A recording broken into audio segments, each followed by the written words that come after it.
Air terjun Tak Turuan Puri adalah salah satu tempat favoritku untuk hiking. Airnya jernih, suasananya sejuk, dan lokasinya tersembunyi. Namun kunjunganku minggu lalu membuatku bersumpah tidak akan kembali ke sana. Aku datang sendirian, membawa kamera untuk motret-motret.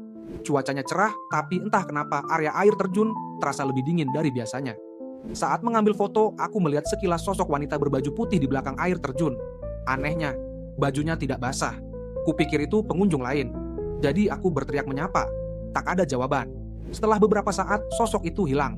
Saat memeriksa hasil foto, jantungku seolah berhenti. Di setiap foto air terjun, ada wajah-wajah mengintip dari balik bebatuan. Wajah pucat dengan mata hitam pekat. Tidak hanya satu, tapi puluhan. Mereka menatap langsung ke kamera. Aku langsung membereskan barang dan berlari kembali ke parkiran.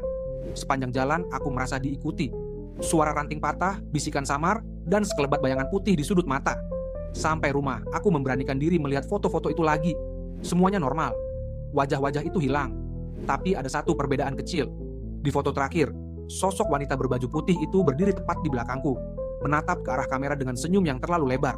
Dan sekarang, setiap malam aku mendengar tetesan air di kamar mandiku yang tak berhenti, meski keran sudah kumatikan.